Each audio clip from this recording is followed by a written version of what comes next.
welcome back, everybody. This is Dr. Elsie Ko, CEO and founder of Lead Physician, empowering physicians to find their purpose and passion through leadership. And I'm so happy and grateful to have today Dr. Rao Kolusu, who's an expert physician in leadership. He's a clinician and has extensive administrative and leadership training for other physicians in the hospital. And what's really unique, what I found him to be very unique about is, and what I really love is that not only does he, understand and teach the modern medicine side of leadership, but he incorporates ancient wisdom that's been lost in how we think into the results that we get in our life. He is very knowledgeable about yoga and the teachings of ancient wisdom. So I'm so happy that you were here, Dr. Kolusu. Welcome. My pleasure, Elsie. So Dr. Kolusu, can you just start? We're going to talk about burnout and how to overcome overwhelm, but how did you even begin let's tell us about your background, how you even learned how to do all this. I came from India, and then I was exposed to a lot of stress in modern medicine. And I looked to other systems to get me out of that stress, and that became a habit because very early, I was 27, I think, at the time, when I was a chief resident, I was exposed to all the stresses of that job and all the politics and all that. Then I read somebody wrote about healing the healer, and he pointed out how we should heal ourselves first. So I turned to yoga, which I knew, but I knew only physical yoga. But then as I understood what it is talking about mind and deeper awareness and all that, my relief from the modern stresses was spontaneous, and I understood them, but bringing them into my life was my challenge. And I was able to do that because I was always drawn to them, and helping patients, being in the solo practice helped a lot to be able to talk to the patients at length as I wanted, but later on, it became a habit, and then I saw more and more of value in it. And I found those principles are very applicable to the modern life stresses. I even did a Kolusu Gurukul. It's like an online classroom for the youngsters where they come and they present their modern stresses, and I go and find the solutions from the ancient wisdom without any religious or cultural tint. They are all universal principles. And I tell them, and they kind of told me they were helpful for them and as much as they could apply in their life. That gave me more impetus to extend this to our system here with the hospitals. Okay. When I go and see the CEOs and all that, usually they tell me everything that's going on with the hospital because I come with an insight that is very practical and applicable to them, information overload. Yeah, so how do we do that? I mean, tell us, for those who are so unaware, it sounds like you're extremely grounded in yourself. And how do we tell people out there, healthcare workers, physicians, anyone, what are the three top things to overcome overwhelm and stress right now? Number one is we need to expand our perspective of what is going on with the field. Has it become more like a business and a commodity as a health as a commodity? That is the problem. And then once you understand, then we will see we came to the field to serve the patients, and we somehow lost it. And that's where a lot of our feeling that we are overwhelmed with work or whatever that's going on in the system.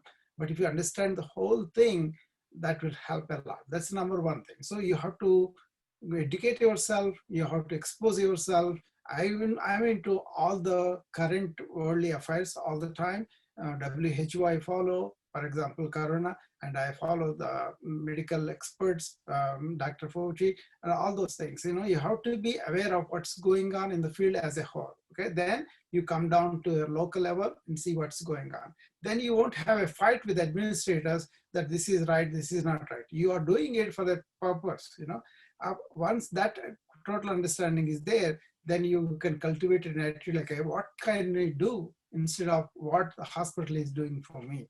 That helps a lot to really come with a good perspective or understanding of what's going on in the world. The second thing I would recommend is recognize you are a servant leader to the patient care. Then it becomes a service. The service itself has benefits that you bring to you with satisfaction because you are doing it as a service, not as a thing that you are selling them. You are providing a service. In the service itself is built in satisfaction. Right. I think that is a lot of people are missing out on that. When you focus on your feeling, your attitude towards excess work or EMR, whatever the new things are coming, then it becomes really overwhelming. But if you focus on the other person's needs, other person's concerns, then it becomes a service and you become more satisfied because you have delivered something to somebody else. That's right. And I always feel, and what I've learned is giving other people, giving even monetary or giving your services to other people brings so much back to you in ways, not necessarily from that person, but from other ways your life becomes richer. Exactly. Whatever you put out in the universe comes back to you in some other form. Yeah. And the third thing I will always tell them is develop your spiritual cohesion. That means go inside, turn inward, find out who you are, and then control your mind. Then you know what is important for you, and you only want to concentrate on that, rather than everything that's going on in the world. If you are focused about certain thing, and then you are doing that, you have a more meaningful life. So turning inward is something that I try to introduce to people, not in the sense of I am bad, I am not in that sense of blaming ourselves, but finding out what clicks with me, what kind of values I have, am I in tune with the universal values, and then you find yourself, okay, I'm going to be doing this because of this, and then the reward will be there too. Yeah, so, leading with values, learning who you are, writing it down, and really understanding that allows you to interact with people in a completely different way. But my way has the not intellectual thing though.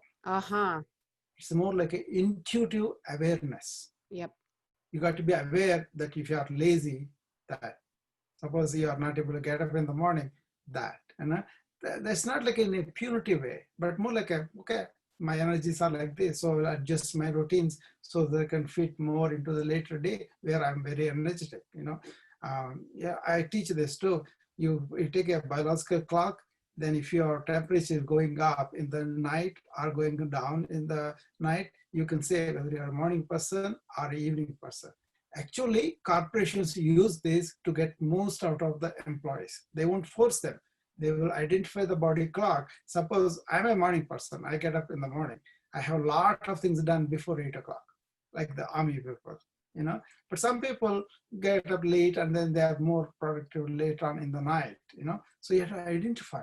Then actually the stress will be less. So so you're talking about how to overcome overwhelm and be very efficient and productive. Yeah. So take us through your day. You say you get everything done before 8. What time do you wake up and what do you do? Actually, I wake up between 4 to 5. Wow. And then that has really helped my energies a lot, because I get up in the morning and first thing I do is I don't want to reach my phone or my email or any of the modern. I have all the gadgets, I'm an informatician, so I have all the gadgets, I use them, but with my control. So I don't reach for them right away. And then first thing I do is I try to think of something of an elevated thought. So I have a small things that I can bring in like a simple quotation from a noble soul, and with that, then I focus on being in the moment, in the present. And that really helps me yoga practice because I do the yoga practice. While I'm doing that, I'm right there. Nothing else matters. No matter how much pressing things are there, for that time, nothing else matters. Because that is a technique I want to cultivate in the morning that will take me through the day when I'm always in the present. You're always in the present. Present, not in the past. I can use the knowledge of the past, but I don't want to go and live the past. And that I can focus on the future and all that. I can plan, I can brainstorm and make steps, but each step, just take that only. So I'm not going to live in the future because present is the life. This is a central thing that I teach people to be in the present. What if you have a million things that you have to get done? You have a dozen projects. People come to you. The older you get, the busier you get, the more leadership roles that you have, the more you have to do, and that's how you get overwhelmed. Again, the thing is, if you are really in a leadership, you have a lot of people helping you to realize the vision. You have to efficiently use them. Okay, in the sense, they are participatory your goal, and you are all trying to achieve something in the hospital. Then those people also will help you because you are for the goal, not just for your self-aggrandizement. So then they will help you. So they will also be part of it. So you bring along a leader. Really, I'll say you have to manage the minds of everybody, not in a manipulative way, but understanding them, guiding them, taking towards them. That's why we need the president leading us all the time, right? Because they have to be led into a common purpose where everybody benefits. I love that. So if I'm a servant leader, I'm serving the people who are being delegated to, but at the same time, I'm teaching them too. So that's why I can teach consistently with my students and take care of my patients also. Because I'm not doing it to be praised by my students. I'm doing it so that they will get the technique that I know that will be useful for my patient down the line. Right. And the other thing I remember you telling me before is the power of your focus and will in order to make sure you schedule when you're going to think about something in your mind, and it's literally in time. One saying, Elsie, that I always try to remember was attention to every action. Pay attention to every action. There was a Japan, there's a tea ceremony. Okay, that tea ceremony, they do every action very deliberately. That is from the Zen system. Zen is from part of yoga too, So what they teach in yoga is, whatever you do, your complete attention should be with that. I bring this to my patient care. If I am attending to a patient, I want to be emotionally available to my patient, not bring the previous patient's problems or the burdens to him, because this man doesn't need it. What he needs is, what is his problem? How can he express that to me? How can I listen to him? How can I be there for him? Even though I spent a few minutes, usually they feel I have spent a lot of time with them. Yep, because you're really present. Yeah, emotionally available. You have to be right there. This happens because in the morning, I started with presence. Actually, this becomes deeper and deeper, Elsie. As you go along, you experience that. It becomes automatic. I don't even have to try now. I'm always in the present. Whoever I'm talking to, like I'm talking to you, I'm with you. Yeah, the other thing that I've learned as I've aged is how to deal with difficult patients, because I learned not to blame them for treating me like that. I learned to treat them as if they have their condition and they have their story. And what I'm treating them is, they have a story background that I don't know. They've been hurting, they have depressed, they're sick. And that's the reason why they're acting like that, not because of me. That is the emotional quotient we're talking about, But I'm bringing the spiritual quotient where you are aware of yourself. You understand yourself. What is the real thing about that was, the inwardness, the inward investigation I do is a reflection of everybody else too. Because we are all in the same consciousness, we think and feel. The fear that you feel, the fear I feel, they are different. They may be degrees of different, but the quality of it, the qualia, they call it first person experience, is the same. Once you understand that, that man may not have the information that I have or the training that I have. So he cannot see the thing.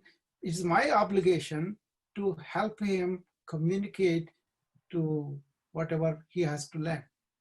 I have to communicate. That's my responsibility. So what I do is I come down to his level. I don't want to affirm whatever his, but I will tell him why that is not so, why this is so, and what is his interest in understanding that.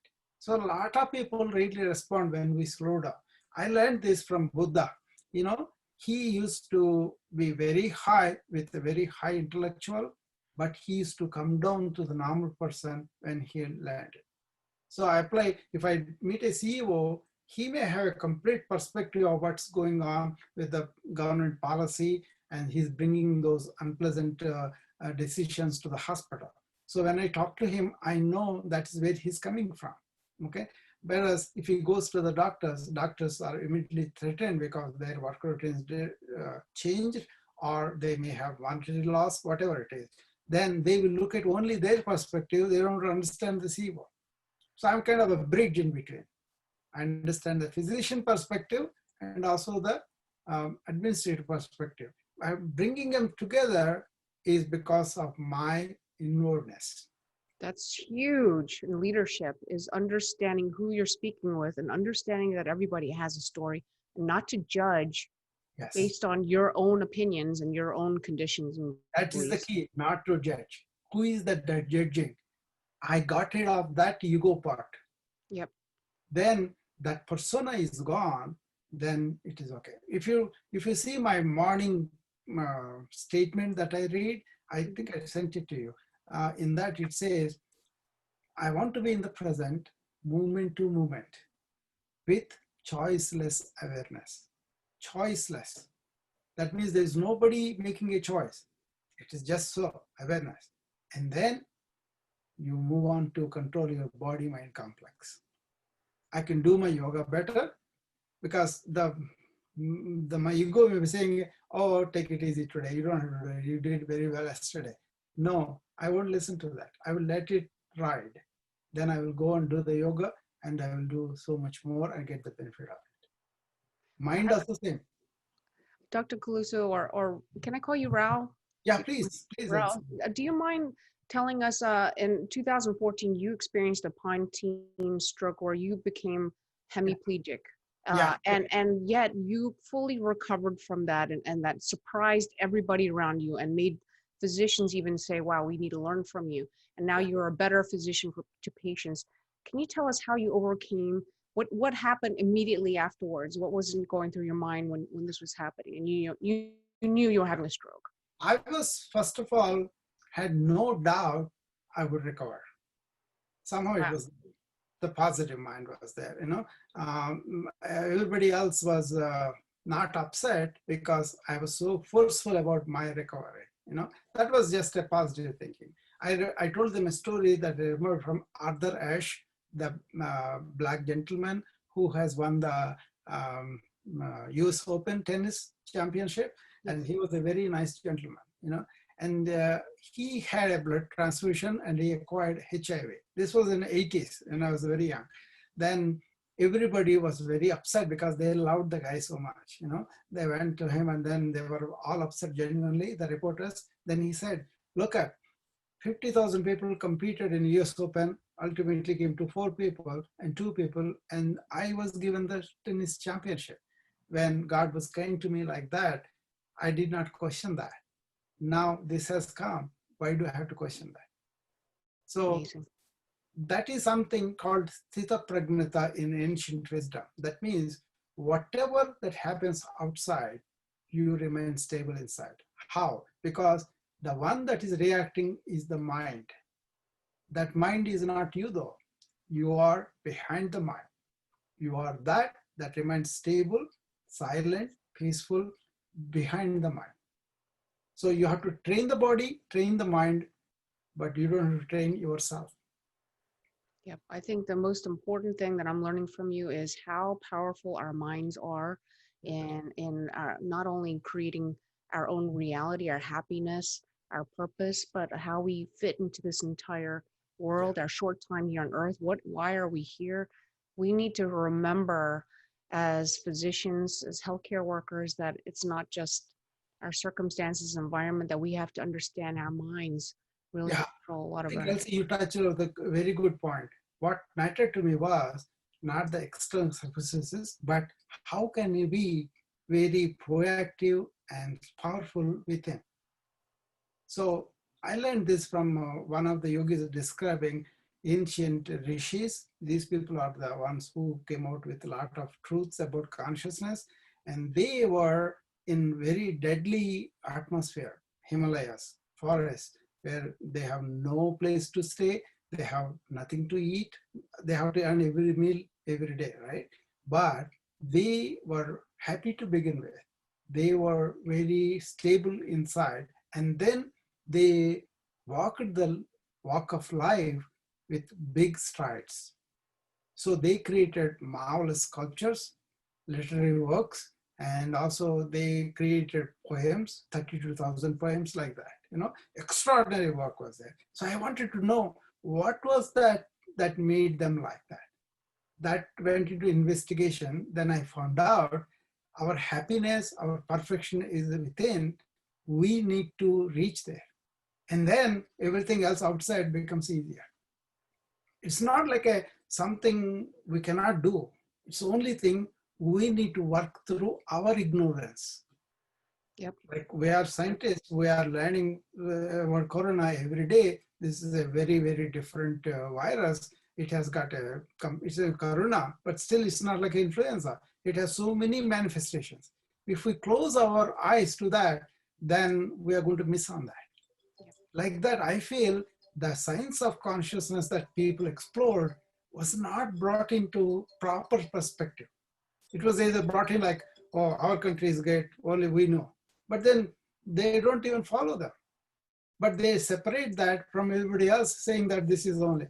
Bruce Lee, for example, how many thousands and thousands of people's health is changed by bringing those things into the fold of mainstream?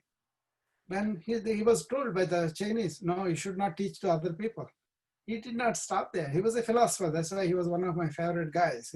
When he went into openness, he expanded everybody to martial arts. Fantastic for health if you practice them.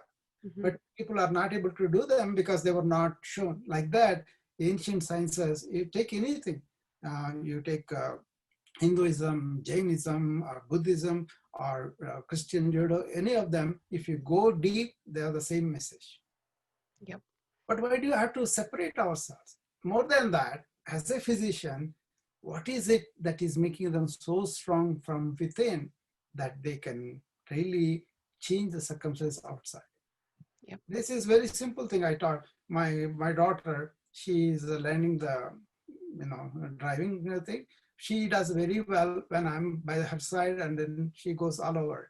But then when she is put in a testing atmosphere, she lets her mind run and she becomes anxious. So I was teaching her, okay, there are two arrows. One arrow comes from outside.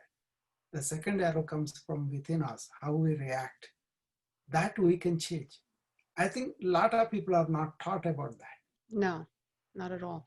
Either you know what, there's so much that you can teach us, and we can go on and on and on, and I would love to have you come back and tell us how to overcome even the information overload that we deal with. And that's some of your forte. Yeah. Dr. Kolusu, Rao, not to cut it short, but I want to know how people can. I think people would want to know how to get in touch with you and learn from you, because you do have active webinars, I think, on a weekly basis. And you are forming a company that helps with immunity and stress relief for everyone. And then how do we find you? I'm on the LinkedIn, and I have my telephone number. They can call me anytime. And then I have my email, hkolusu@gmail.com. I'm developing a website for my new company. It will be IR Human, Immune and Resilient Human Being, that we are registering all that. When that is come, I will publish that website also. I have my clinic website, but I don't want to mix both things, that's why I'm creating this new website. But meanwhile, they can email me, LinkedIn, telephone number. Thank you so much. Thank you for this, taking the time out of your busy day to you and share with everybody how to become a better leader. Again, this is Dr. Elsie Ko at Lead Physician. Please, if you have a story that you want to share other healthcare workers, physicians, and the public on how to become a better leader, reach out to me at info@drlcco.com. Thank you for watching, and see you next time.